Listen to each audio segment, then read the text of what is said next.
Whether I will get profit or loss in real estate, can I invest? क्या real estate में निवेश अच्छा होगा या नहीं, फायदा मिलेगा या नुकसान की संभावना दिखती है।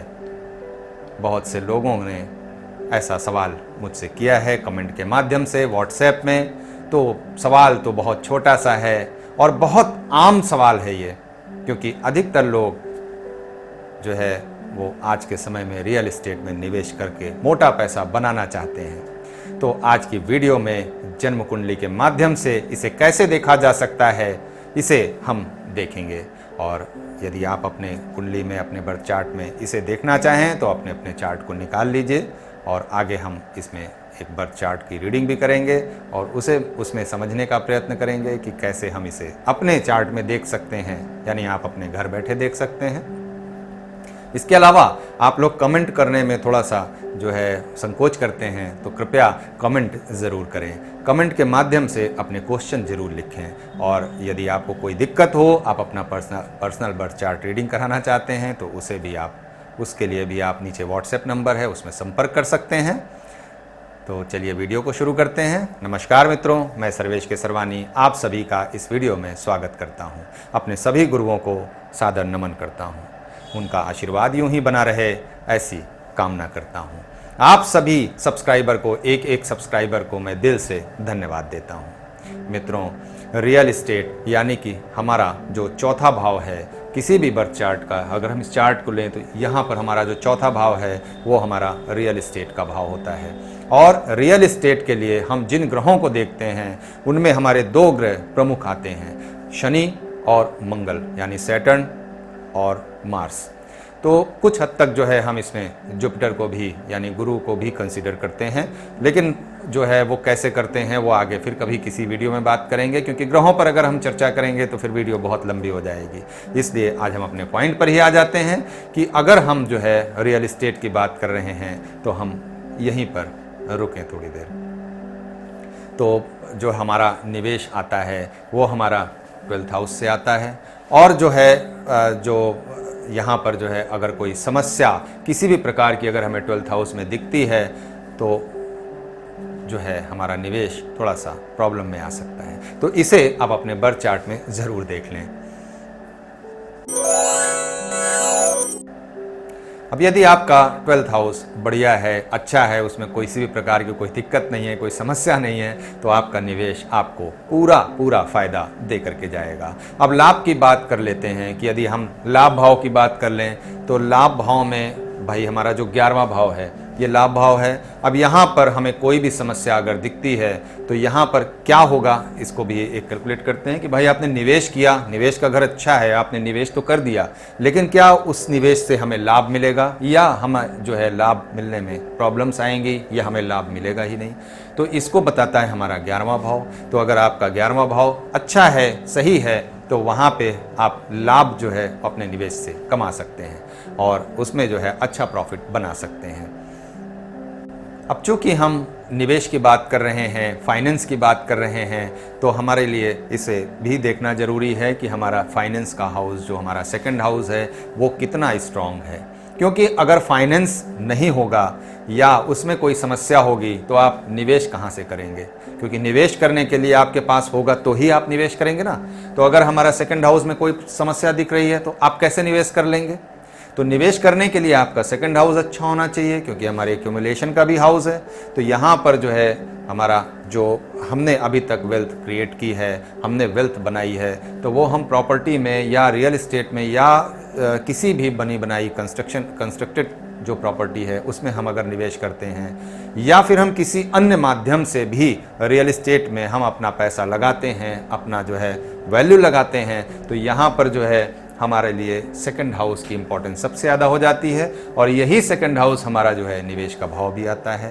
तो इसलिए जो है हमारा 2nd हाउस, इस पर आप ज़रूर ध्यान दें और बहुत ही अच्छे से ध्यान देंगे, क्योंकि 2nd हाउस में कोई कमी रह जाती है और हम निवेश करने के लिए तैयार हो जाते हैं तो या तो हम उधार लेकर के काम करेंगे।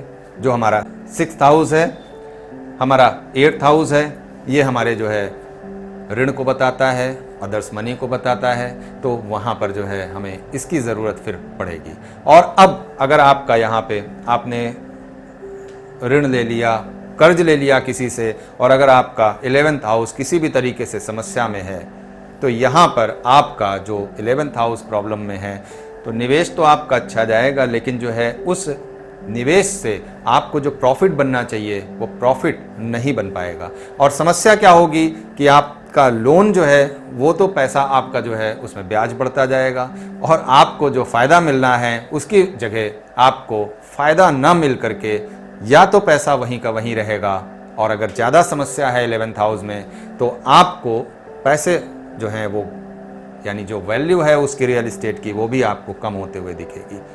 तो यहाँ पर जो है हमारा 11th हाउस बहुत ही अच्छा होना चाहिए, इसे आप ज़रूर ध्यान दें। यदि मैंने अभी तक आपको जो है 12th house, 11th house, 2nd house, 4th house, 6th house, 8th house, इन सभी हाउसेस के जो है बात कही है, यहाँ पर अगर आपका ये सभी हाउसेस अच्छे हैं, इसमें किसी भी प्रकार की कोई समस्या नहीं है, तो आपको इन्वेस्ट करना चाहिए रियल इस्टेट में, और आपको मोटा पैसा बनाने से कोई भी नहीं रोक सकता है। आपका बर्थ चार्ट, आपका जो लक है वो आपके साथ है, तो इसलिए आप ज़रूर निवेश करिए। और आइए हम एक बर्थ चार्ट के माध्यम से भी इसमें जो है स्टडी कर लेते हैं कि यहाँ पर जो है इन्होंने अच्छा पैसा बनाया है रियल इस्टेट में। आइए इस बर्थ चार्ट की पर एक नज़र डालते हैं और समझते हैं कि आखिर इन्होंने कैसे मोटा पैसा बनाया। तो ये एक कैंसर असेंडेंट की कुंडली है, और यदि आपको नहीं पता है कि हमारा जो है लगन क्या है या हमारा जो है साइन क्या है, तो उसे आप देख लें कि यहाँ पर ASC लिखा होगा यदि इंग्लिश की कुंडली है, और यदि हिंदी की है तो यहाँ पे ला लिखा होगा, और लगन यानी प्रथम भाव इसी को कहते हैं। तो यहाँ पर जो है प्रथम भाव में हमारे जो है गुरु बैठे हुए हैं, दूसरे भाव में वीनस के साथ यूरेनस बैठे हुए हैं, और प्लूटो हमारे तीसरे भाव में बैठे हैं, सैटर्न हमारे जो है 4th हाउस में बैठे हैं, 5th हाउस में केतु नेपच्यून बैठे हुए हैं, और 6th हाउस में हमारा खाली है, और सैटर्न जो है मार्स जो है उनकी पोजीशन आती है हमारे 7th हाउस में। उसके अलावा 8th हाउस खाली है, 9th हाउस खाली है, मून हमारे जो है 10th हाउस में बैठे हुए हैं, और मरकरी के साथ बैठे हुए हैं, और यहीं पर जो है हमारे 11th हाउस में हमारे सन बैठे हुए हैं, और राहु भी यहीं पर विराजमान है। 12th हाउस खाली है। तो ये इनकी एक पूरे प्लैनेटरी पोजीशन हो गई। और यदि आप भी अपना चार्ट निकाल लिए हैं तो उसमें जो है आप अपने प्लैनेट्स की पोजीशन को देख सकते हैं, उनकी डिग्रियों पर विशेष ध्यान दीजिएगा। यहाँ पर मैंने डिग्रियाँ शो नहीं की हैं क्योंकि उसमें फिर जो है बताने में और समझाने में टाइम ज़्यादा लग जाता है। तो यहाँ पर हम एक मोटा मोटा एक चार्ट का वर्णन कर रहे हैं और मोटा ही मोटा समझने का प्रयत्न कर रहे हैं, क्योंकि डीप में जाएंगे तो फिर जो है समय बहुत लगेगा। एक विशेष योग है यहाँ पे सूर्य और शुक्र का राशि परिवर्तन, तो इसे ज़रूर ध्यान दीजिएगा। इस बर्थ चार्ट में दूसरे से 11वें का एक संबंध जो है वो बहुत ही अच्छा कनेक्शन बन रहा है। यूरेनस बैठे हैं यहाँ पे जो हमारे 8वें भाव के स्वामी हैं, 8th लॉर्ड हैं, जो कि 2nd में जा कर के बैठे हुए हैं। तो जो है, और यदि बात की जाए सैटर्न की तो वो 4th हाउस में ही है। और जैसा कि मैंने अभी आपको बताया भी था कि सैटर्न और मार्स ये दो प्लैनेट ऐसे हैं जो हमारे रियल एस्टेट को रिप्रेजेंट करते हैं। तो सैटर्न की पोजीशन हमारे 4th हाउस में ही है और मार्स की पोजीशन हमारे जो है 7th हाउस में है। तो इसे भी आप ज़रूर ध्यान दीजिएगा कि आपके बर्थ चार्ट में सैटर्न और मार्स की पोजीशन कहाँ बन रही है। यदि वो स्ट्रॉन्ग पोजीशन में है, जैसा कि इस चार्ट में है कि स्ट्रॉन्ग पोजीशन में है, तो यहाँ पर जो है आपका रियल एस्टेट का काम बहुत ही अच्छा फल फूल सकता है। गुरु बैठे हुए हैं, चूँकि जुपिटर बैठे हुए हैं एसेंडेंट में ही, तो यहाँ पर जो है ये भी इसको सपोर्ट ही करेंगे। और जो है वीनस हमारे जो है, हमने 2nd हाउस की बात की थी, तो 2nd हाउस हमारा काफ़ी अच्छा होना चाहिए। तो यहाँ पर हम लाभ के स्वामी जो है और रियल एस्टेट के स्वामी हमारे जो है वीनस ही बनते हैं। तो काफ़ी अच्छी स्ट्रॉन्ग पोजीशन लेकर के हमारे जो है रियल एस्टेट के लिए शुक्र जो है वो बैठे हुए हैं दूसरे भाव में। और यदि हम निवेश की बात करें तो मरकरी चूँकि हमारा 10th हाउस में ही बैठा हुआ है और मून के साथ बैठे हुए हैं तो ये कह सकते हैं कि काफ़ी एग्रेसिवली जो है ये इन्वेस्ट करते हैं और उसमें अच्छा मुनाफा ये कमाते हैं। और जब मुनाफा मिल जाता है तो भाई आगे देखते हैं, फिर कोई और प्रॉपर्टी देखते हैं, कोई और चीज़ देखते हैं। तो इस तरह से जो है इन्होंने अपने रियल एस्टेट का बिजनेस और रियल एस्टेट में इन्वेस्टमेंट करके इन्होंने अच्छा और बढ़िया मुनाफा इन्होंने कमाया है।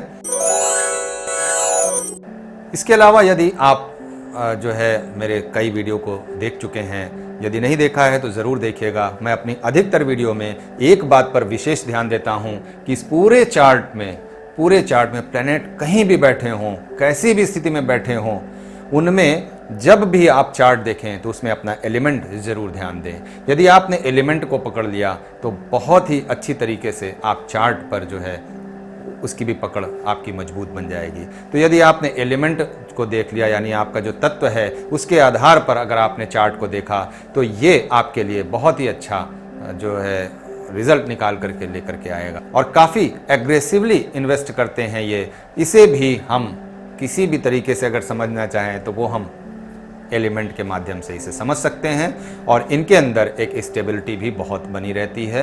ये धैर्य भी अपना, जितनी जल्दबाजी करते हैं उतना ही धैर्य भी रखने का इनके अंदर एक गॉड गिफ्ट है इनके पूरे बर्थ चार्ट में। और चूंकि एसेंडेंट में ही जुपिटर बैठे हैं तो जो इनको ज्ञान और जो आगे का मार्गदर्शन है उसे बड़ी ही बखूबी से तरीके से जो है इनका मार्गदर्शन करते हैं। तो मित्रों, ये इनके चार्ट की स्टडी थी और उम्मीद करता हूं कि आज का वीडियो आपको पसंद आया होगा। यदि आपके भी कोई सवाल हैं तो नीचे कमेंट बॉक्स में ज़रूर लिखिए और उसमें आप अपने सवाल को पूछ सकते हैं। यदि आपको कोई कन्फ्यूज़न हो रहा हो तो स्क्रीन पर हमारा व्हाट्सएप नंबर चल रहा है, इस पर आप संपर्क कर सकते हैं। यदि आप पर्सनल बर्थ चार्ट रीडिंग कराना चाहते हैं तो उसके लिए भी आप संपर्क कर सकते हैं। हमारे फेसबुक, इंस्टाग्राम पर फॉलो ज़रूर करें हमारे पेज को, और वहाँ पर जो है उसकी लिंक जो है वो आपको नीचे मिल जाएगी। इसके अलावा हमारी अपनी वेबसाइट है astrovastuservice.com के नाम से, इसका भी आपको डिस्क्रिप्शन बॉक्स में लिंक मिल जाएगी, वहाँ से आप सीधे जा सकते हैं। तो इसी के साथ धन्यवाद मित्रों।